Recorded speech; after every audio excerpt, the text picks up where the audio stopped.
Let's go back to the first example we discussed about delays.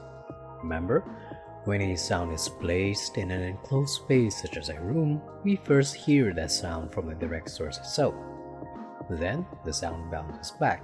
It creates an echo effect. Now, if the echo effect is fast enough, the effect blends and harmonizes together. This is the phenomenon we call reverberation, or reverb.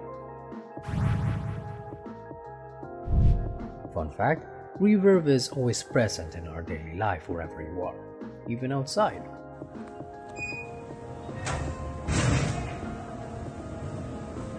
The thing is, we just usually never notice them unless we really focus on it.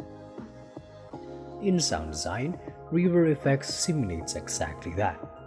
If anything, reverbs might be one of, if not the most used effect and popular effect in all of sound design. You have probably known applications such as voice changers and probably have fiddled with reverb effects there. Aside from that, some of you might have noticed that singing in the shower room makes your voice sound better than anywhere else. Well, that's reverb. Unlike the delay, which usually deals with 2 or 3 parameters at the most, reverbs has 8 that you mainly want to find and take in mind. Some of them act the same as those of the delay, so you might already have an idea on the parameters. Firstly, we have size. Size pertains to the size of the simulated room. Increasing the size makes the effect wider, and smaller sizes makes it sound as if the sound was played and heard inside of something like a cylinder.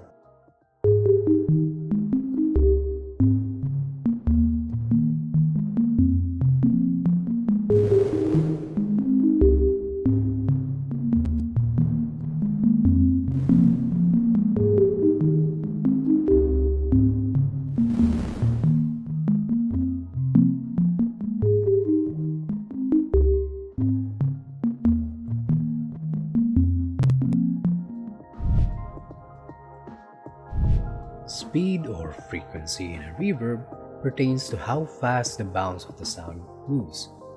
This is pretty much the same as the delay's time but tenfold, since reverbs are faster and more spread out than delays.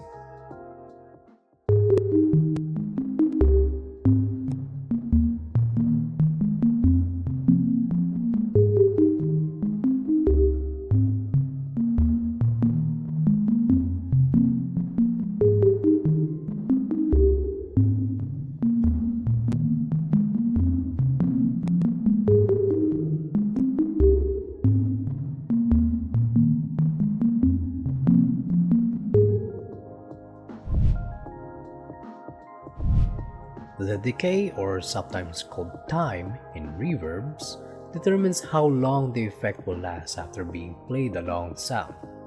This parameter is more on the after effects, and when it is set high, it gives a shimmer effect to sounds.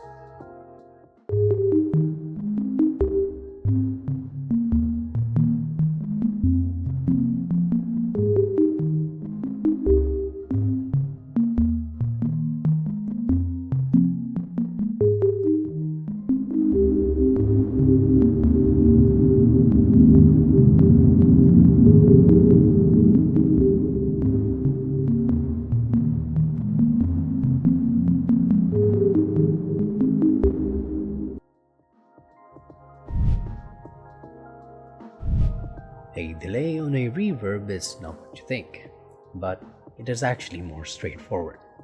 This parameter determines when the effect will start playing after the original sounds plays.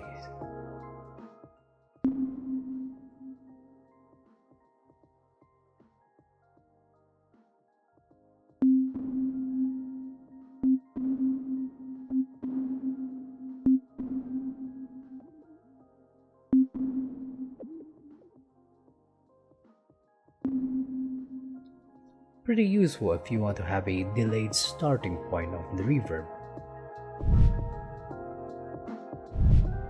Like the delay's mix or wet-dry parameters, this parameter allows you to determine how much of the effect and the original sound will be mixed together in the output.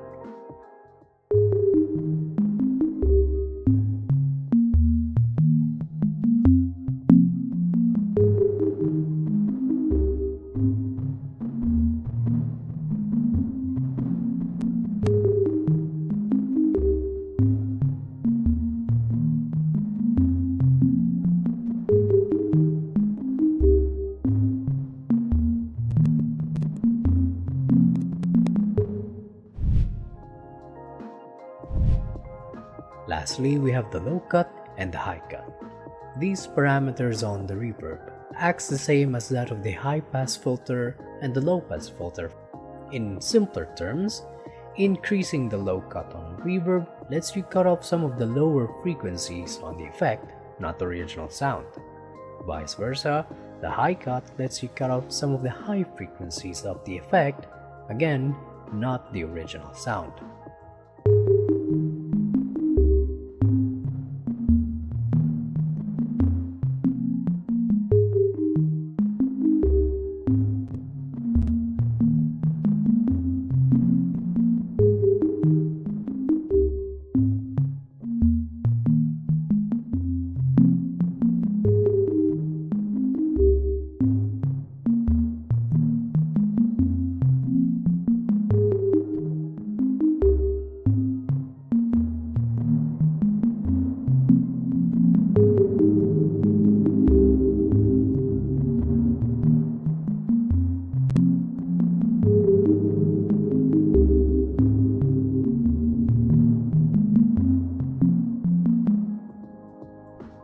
And that is pretty much it about reverbs.